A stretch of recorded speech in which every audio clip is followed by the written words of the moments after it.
What's good, everybody? If you watched the UFC for a good amount of time, you have for sure some fighters that you've seen on like random prelims or like a random ass goofy ass fight night.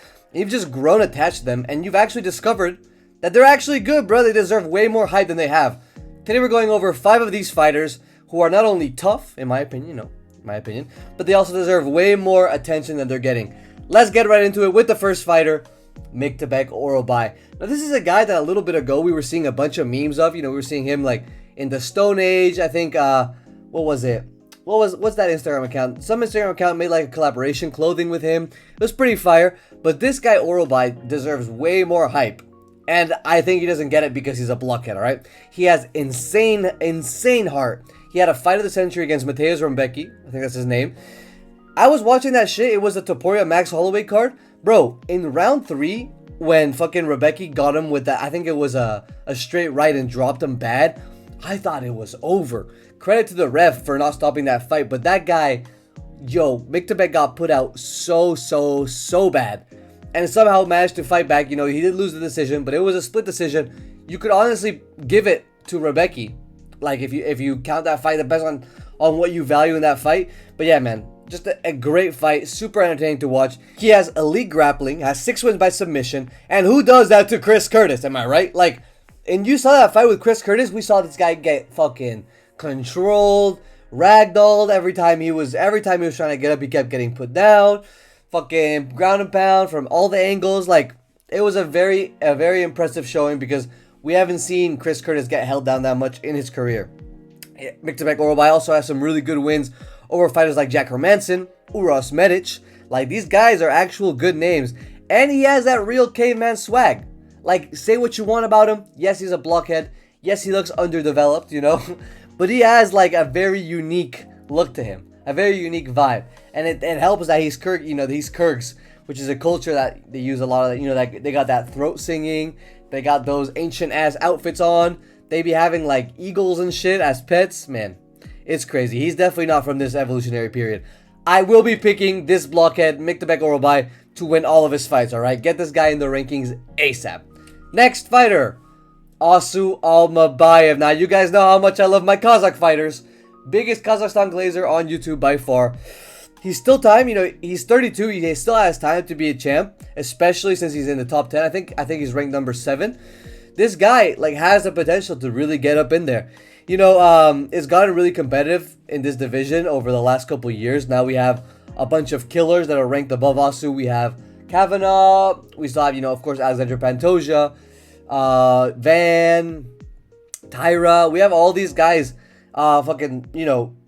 Manel Cap, who actually beat Asu Almabaev. We have all these guys ranked above him, so it is going to be difficult. But I actually think that he has a really good chance. You look at his record, he's only had 3 losses. 2 of those when he was a fucking tadpole, as the great Lucas Douglazy would say. He was a tadpole, he was a baby, he got 2 losses very early on. And then, aside from the Manel Cap loss, which is not a bad loss, because Manel Cap is doing great right now, he's genuinely on an 18-fight win streak. Like, this guy's low-key styling on these guys.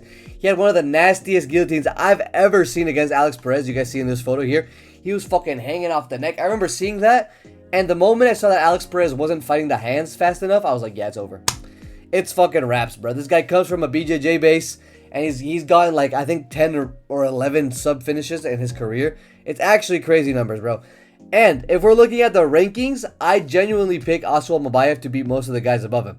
I think he beats Kavanaugh by decision. Kavanaugh's just way too young, not experienced enough, especially in a 5-rounder, right?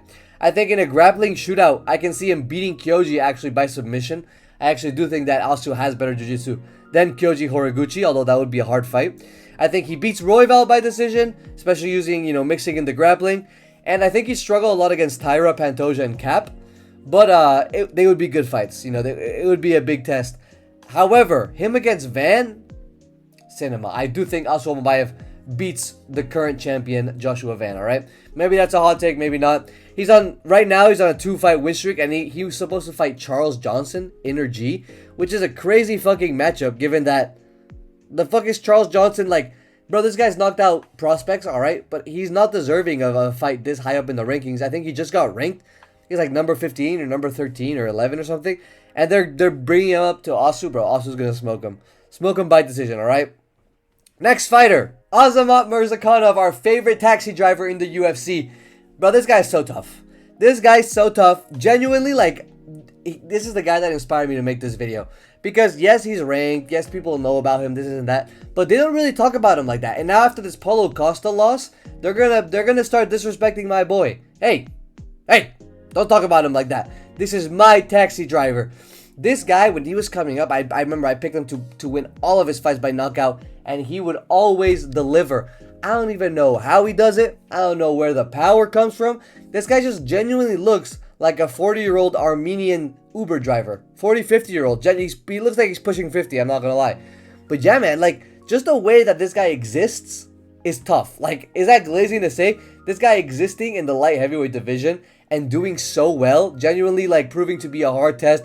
I think he'd be a hard test for Yuri. I think he'd give fucking, what's his name, Ankalaev a hard test. I think he'd give Khalil Roundtree a hard test. Like, the fact that he got put up against the kicker being a boxer, and the kicker, you know, Paulo Costa, we didn't really expect him to come back like that, but I think that maybe put a little bit of his stock down for some people. But I still believe in my boy, Azamat Murzakanov. I think he can come back, beat a bunch of guys. Yes, he's old. We're not going to have him for much longer. But you know what they say, you know, you got to appreciate the things in your life while you have him. And I appreciate Azamat Murzakanov. I fuck with you, taxi driver, all right? Next fighter, probably my most controversial pick on here, Aaron fucking Pico. Yeah, how is Aaron Pico a hidden gem, bro? Like, UFC's literally pushing him. Bro, Aaron Pico is a fucking hidden gem because you guys don't believe in my mans. You guys literally don't see the vision. I keep seeing this guy get disrespected. Ever since the Lerone Murphy fucking spinning elbow fluke, he's been getting disrespected crazy on all the social medias. Bro, watch that fight back. It was clear. Pico had the upper hand. Pico was pressuring. Pico was dominating for the little time that fight lasted. And then he does it again to Patricio Pitbull, and you guys are surprised. Bro, you guys should have expected this. I picked Aaron Pico to win by decision. You could honestly pick him to win by finish. This guy's genuinely, like, just a good fighter. He's actually, like, elite. Like, that's the way I have to describe him. He's super fast. He has great cardio. Has some great power. The only thing that's lacking with Aaron Pico is the fucking chin. He has a weak chin. He can't control that, man. Leave him alone. He's ranked 13th, and I don't think that's at all telling of his skill in the featherweight division. Am I crazy for thinking that he can win against Melzacael Costa, Brian Ortega, obviously, Steve Garcia, Aljamain Sterling, and Rodriguez? Am I crazy for saying that? Because honestly, I don't think it is. I don't think he'll ever get the belt, right? Like, that's super far-fetched. He'd have to get through some crazy names. Like, no way he's beating Evloev. I think Diego Lopez would chin him. I think John Silva would definitely chin him. But I think he's way better than his ranking indicates. He's way better than people make him out to be in real life. IRL. So, yeah, man, give me Aaron Pico. He is a hidden gem, even though he's in the rankings. The UFC been pushing him. You guys been disrespecting my mans, bro. I can't take this no more, all right? Next, Yaroslav Amosov. Now, this is a real underground. This is some real ball knowledge pick. Say hello to your newly ranked top 15 welterweight fighter. Thank you for finally getting Neil Magny out of the rankings. I don't know how that guy... Genuinely, Neil Magny's fucking endurance in the rankings has to be studied, all right? Because that's insane. This guy, Yaroslav Amosov, might genuinely have the most lethal choke in the whole sport. No joke. It's him and Islam, bro. Amosov's anaconda is genuinely up there with Islam's Darce, and people are going to see that very soon. He's going to start sliming people out in the rankings, and everyone's going to be like, oh, you know, fucking hell, this guy's fucking... Yeah. He's actually insane. He has 12 wins by sub, and 7 of those are by either Darce or anaconda. That's genuinely terrifying, bro. This guy's going up in there, Darcing people, anacondaing shit. He's 32, and he just recently had his first career loss. I think it was at Bellator over some random. He got knocked out. It happens, you know. The great fighters all get knocked out. GSP got knocked out. Islam got knocked out. Shit happens. But yeah, man, that was his first career loss. He's had some issues on the feet. You know, he's not the sharpest tool in the shed. He doesn't have the best mix-ups on the feet. This isn't that. But on the ground, no one is messing with him.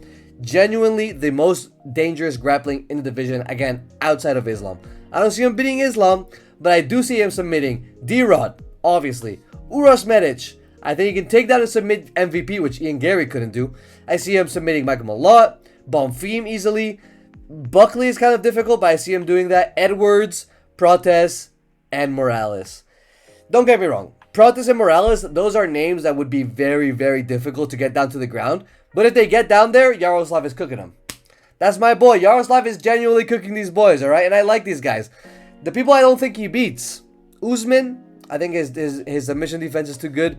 Bilal Muhammad, same thing. Brady, I think they'd struggle they'd have like some nice scrambles in the grappling. Gary and JDM, again, I think the submission defense is too good. JDM didn't get submitted against Islam, so that's already telling, even though that's all he did in that fight. But you know, with enough glaze, anything can happen. Yaroslav Amosov, watch out for this guy, alright? Thank you guys for watching. What are your hidden gems? Who are your like hidden low-key fighters in the UFC? Let me know down below. Am I tripping with any of these picks? Alright? Should I be locked up for my crimes against the sport? Thank you guys for watching. I'm gonna go like for a bike ride or something, alright? Ciao.